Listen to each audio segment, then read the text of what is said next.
Jadan ovaj čovjek što se poveselio. Ovo je najzanimljivija biciklistička utrka na kugli zemaljskoj bila. Da. Ja mislim da bi naši kolege s ovih drugih sportskih kanala jako htjeli biti ovdje. Ovaj se zabio u grmlje, ovaj slavi prije nego što je utrka završena. Ovom pukla guma.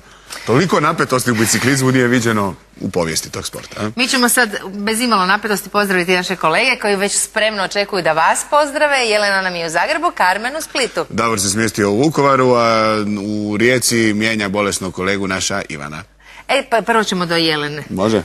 Jelena, dobro jutro. Ti si nam u nekoj sportskoj dvorani. Pa jesam, da bi se idealno nadovezala na ovu sportsku priču koju ste slušali.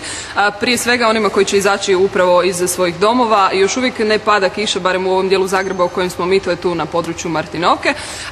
Nema nekakvih poteškoća u prometu, kažu u policiji. Noć je protekla mirno i nije bilo nekakvih problema. Da, mi u sportskoj dvorani, evo ovo nisam dugo isprobavala i moram priznati da sam malo povježbala prije nego što smo krenuli. Dobro. Dečkima ću prepustiti da zgrabe loptu i da malo haklaju na koš. Naime, hakl 3x3 će se sutra moći igrati na Trgu bana, odnosno igrat će se na Trgu bana Josipa Jelačića. Mini golf ćete moći probati i okušati se u njemu na Zrinjevcu, a recimo slobodno penjanje će biti organizirano u Kalčićevoj ulici u Zagrebu. Zašto govorimo o svemu ovome? Zato što trebamo najaviti studentski dan sporta koji je uvod i zagrijavanje za europske sveučilišne igre koje će se iduće godine održati u Zagrebu i u Rijeci. Gordan Kožulj, vjerujem da ne moram posebno predstavljati, ovoga puta u funkciji člana organizacijskog odbora ovih europskih sveučilišnih igara. Dobro jutro. Što će se to sutra dogoditi u Zagrebu? Koji sportovi su sve zastupljeni? Pa ovako, sutra se održava studentski dan sporta koji se tradicionalno održava u 5 glavnih gradova Republike Hrvatske. Sutra u Zagrebu na glavnim trgovima radi se demonstracija studentskog sporta s ciljem promocije sporta i rekreacije među mladima, a isto tako i promocije europskih sveučilišnih igara koji će se održati upravo u Zagrebu i Rijeci. Ali nije sve namijenjeno samo isključivo studentima, već se mogu pridružiti i građani. Naravno, imamo nekoliko natjecateljskih kategorija sutra, to je košarka 3x3, futsal, odbojka na travi, a onda i cross city utrka na koju se svako mogu pridružiti ne samo studenti nego i šira populacija. Utrka je zapravo 1,2 km u glavnim središnjim trgovima, ulicama i stubovima, čisto da se promovira sport i rekreacija kao važan element studentske kvalitete života. Biće sutra gužva velika u Zagrebu, a inače ovo organiziraju sutra studentski dan sporta, organiziraju Hrvatski akademski sportski savez i veleučilište Verne, zato je i ova ekipa iza nas hakla na ovom košu u Martinovki. Mario Kralj također danas jutros s nama, pa koliko je zapravo studentima važno, osim onog studentskog dijela života, baviti se nekom rekreacijom, odnosno baviti se sportom?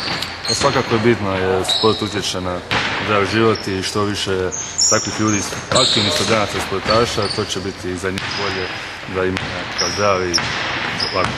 Vi ste voditelj ovog košarkaškog dijela sutrašnjeg programa. Vaši dečki, nažalost, neće sutra nastupiti na tome jer imaju utakmicu protiv Fera. Je, ali imamo i drugu ekipu, tako da ćemo i sa svojom drugom ekipom nastupiti. Jesu li spremni?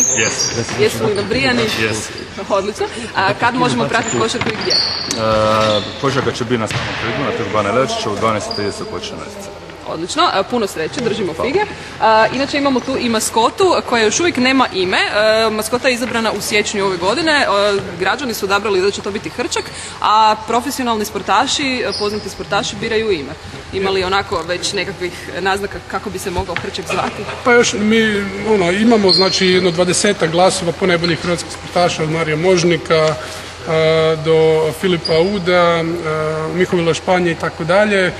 U srijedu će biti zapravo konačno podvlačenje crte izbora imena.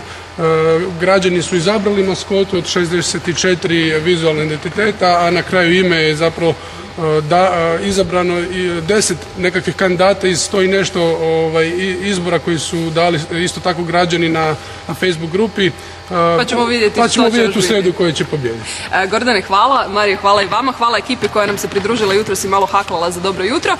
Budite i vi aktivni. Znate da se kaže da je u zdravom tijelu zdrav duh, pa onda budite sutra u središtu Zagreba na nekom od ovih sportova koji vam se nude od 12 do 18 sati. Toliko od nas za sada. Sad moramo na valove za Pajičku.